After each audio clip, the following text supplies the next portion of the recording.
इन मांगों को लेकर हम पिछले 5 साल से देश भर में जातिगत जनगणना आंदोलन चला रहे थे।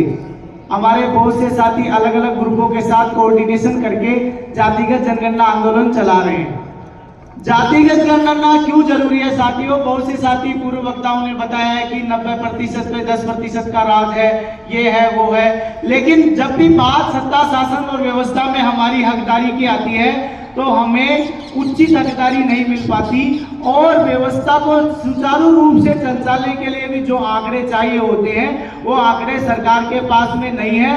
जाति इस व्यवस्था की बहुत बड़ी सच्चाई है जिसे स्वीकार करते हुए हमें जातियों को, अगर देखिए इस देश में धर्म की गणना होती है, SC ST में भी जाति के आधार पर गणना होती है। हम लोग चाहते हैं कि इस देश में OBC की तमाम जातियों की जनगणना होनी चाहिए और अगर आप OBC की भी नहीं कर सकते तो कम से कम स्वर्णों की जनगणना करके बता दीजिए कि ये कितने प्रतिशत है। फिर उसके बाद में SC ST और बचे हुए बिरामी है और उसी के आधार पर हमें भागीदारी चाहिए। हमें अभी जो 27% भागीदारी दी गई है वो भी सिर्फ सिलेक्शन में ही दी गई है। इस व्यवस्था में तीन प्रकार के पद है, इलेक्टेड, सेलेक्टेड और नॉमिनेटेड।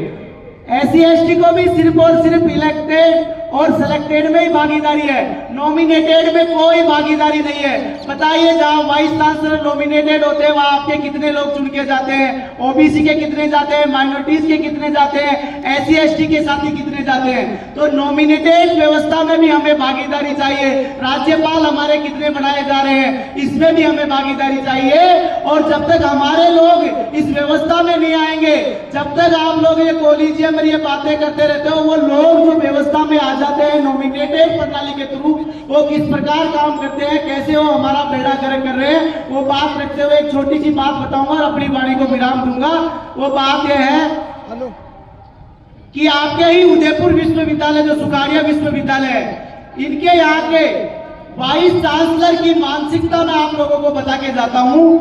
नाम के साथ में यहाँ सुखाड़िया विश्वविद्यालय के वाइस चांसलर है जगदीश शर्मा जी। उस टाइम अजमेर के अंदर एक गुर्जर इतिहास के ऊपर अजमेर विश्वविद्यालय में एक सेमिनार आयोजित हुआ। उस सेमिनार की अध्यक्षता कर रहे थे उदयपुर विश्वविद्यालय के वाइस चांसलर और सेमिनार का जो विषय था वो था गुर्जरों की उत्पत्ति, कि गुर्जरों की उत्पत्ति कैसे हुई। तो साहब सबने अपनी अपनी बात रखी, फिर वाइस चांसलर साहब ने अपनी बात रखी। ये बात मैं आप लोगों को इसलिए बता रहा हूं कि कोई गांव का गरीब अनपढ़ व्यक्ति अगर ये बात बोलता तो हम लोग इसको एक्सेप्ट कर लेते कि ठीक है, पर एक व्यक्ति जो एक विश्वविद्यालय का वाइस चांसलर है उसके दिमाग में क्या है और ऐसे लोगों को वाइस चांसलर बना कैसे दिया जाता है, इस पे बात करने की, इस पे विचार करने की जरूरत रहेगी। इस बात को मैं शुरू करता हूं साथियों। तो वाइस चांसलर साहब अपने विचार रखते हैं कि गुर्जरों की उत्पत्ति कैसे हुई। तो वो बताते हैं कि साहब एक बार शंकर भगवान के पास एक गाय थी और उस गाय को चराने वाला कोई नहीं था। तो पार्वती जी ने कहा जी इसकी गाय को चराने की व्यवस्था करो। तो शंकर भगवान ने उस गाय के सूखे गोबर से एक आदमी की उत्पत्ति की और वो आदमी उस गाय को चरा के लाता था। थोड़े दिनों बाद में पार्वती ने कहा कि जी गाय को चराने की व्यवस्था तो कर दी, पर जो व्यक्ति गाय चरा रहा है उसका भी सांसारिक जीवन होना चाहिए जैसे हमारा सांस्कारिक जीवन है। तो बोला इसके लिए पत्नी की व्यवस्था करो। तो पहले तो उन्होंने उस व्यक्ति को एक शंकर भगवान ने सोने का कड़ा दिया और कहा कि जो भी जीव जगत में तुझे पहली बार में स्त्रीलिंग में मिल जाएगी वही तुम्हारी ये जो पत्नी बन जाएगी। तो साहब वो जाता है और रास्ते में उसे एक शेरनी मिल जाती है।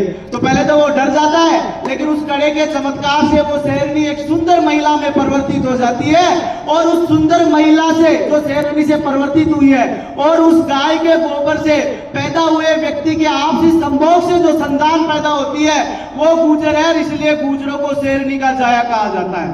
तो साहब सारे गुर्जरों ने तालियां बजा दी, भाई शेरनी का जाया है। वहां हमारा एक देखो बीएल नाम के जो होते हैं सच में क्रांतिकारी होते हैं, चाहे वो भंवरलाल परमार हो, चाहे बीएल गुर्जर हो, चाहे बीएल मेघवंशी हो।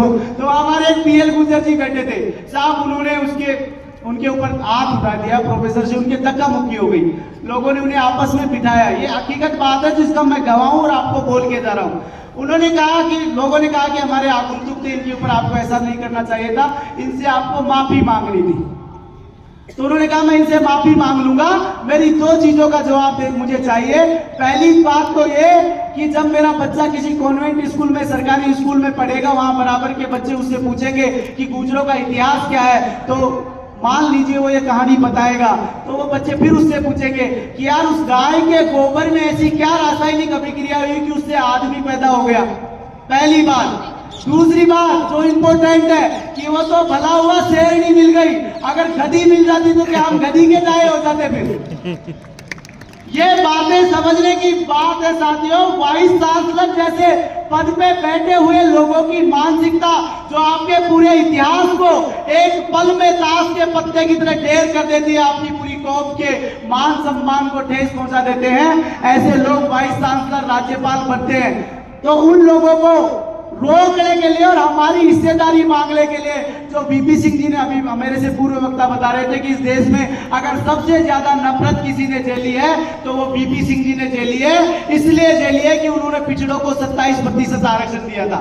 तो हम चाहते हैं, देखिए राजस्थान में गुर्जरों ने आरक्षण आंदोलन किया, उनके 75 बच्चे मार दिए, आरक्षण का अभी कोई हाल चाल लेवा नहीं है। गुजरात के अंदर पटेलों ने किया, उनके 22 बच्चे मार दिए। हरियाणा के अंदर जाटों ने किया, उनके 32 बच्चे मार दिए।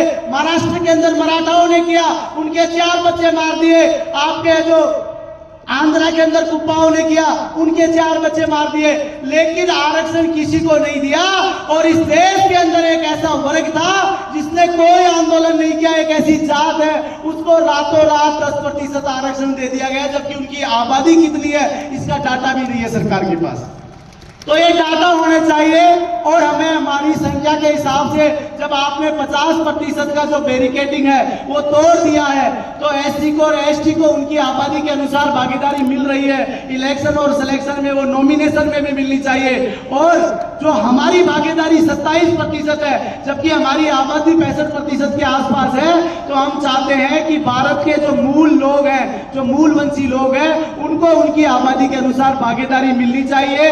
इसी व्यवस्था और इसी मांग के साथ हम लोग आगे बढ़ रहे हैं। आप लोगों से रिक्वेस्ट करने आए हैं, पर्ची आए उसी से पहले मैं चला जाऊं, क्योंकि पर्ची आने के बाद वसुंधरा जी चली गई थी, तो पर्ची आने के बाद में कुछ भी हो सकता है। और एक दूसरी बात साथियों, लोकतंत्र में जिस प्रकार से वोटों को दबाया जाता है और सलूम्बर में जो हुआ, देश भर में उसकी चर्चा है। यह भी चर्चा है कि चुने हुए जनमत को कैसे खारिज कर दिया गया है। तो ये जनमत जो खारिज किया जा रहा है, क्या हम ऐसे ही बैठे रहेंगे? इसके खिलाफ भी एक जन आंदोलन की जरूरत है कि चुने हुए जनमत को अगर रिकाउंटिंग नहीं की गई तो हम लोग जयपुर में, दिल्ली में, कहीं पे भी व्यवस्थित तरीके से जो मांगे हैं हमारी, उनको मनाने के लिए आगे बढ़े। भील प्रदेश के साथियों से, आप लोगों से रूबरू होते रहते हैं। इस बार हम लोग जो 6 दिसंबर को किसान आंदोलन के रूप में आप लोगों के पास में अभी अपील आई थी, उसके लिए रिक्वेस्ट करने आए हैं कि इस बार कोई नहीं, सिर्फ 50 लोग हाथ बांध के दिल्ली जा रहे हैं। हम चाहते हैं कि उन 50 लोगों में एक व्यक्ति जो भील प्रदेश से होना चाहिए, ताकि पता चले कि जिस वैधानिक मांग का राज्य की मांग की जा रही है, वही वैधानिक मांग एमएसपी की, मनरेगा की, और जो आपके किसान मजदूर के लोन माफी की है, उसमें आप लोग भागीदारी बने। और तमाम देश भर के ओबीसी भाइयों के इस मंच के माध्यम से कहना चाहता हूं कि आपका जो भला है वो संविधान को मानने में है, संविधान को पढ़ने में है। और संविधान को बचाने वाले भाइयों, संविधान भी पढ़ने और रटने से नहीं बचने वाला। संविधान को बचाना है तो लड़ना होगा, नहीं ऐसे ही आपके जनमत को ये लोग हैं जो पिछले वाले दरवाजे से बदल देंगे और आप लोगों को वैसे वैसे देखा रहना पड़ेगा। तो इन्हीं शब्दों के साथ अपनी बारी को विराम देता हूं। जय भीम, जय भील प्रदेश, जय जवान, जय संविधान। धन्यवाद। बहुत बहुत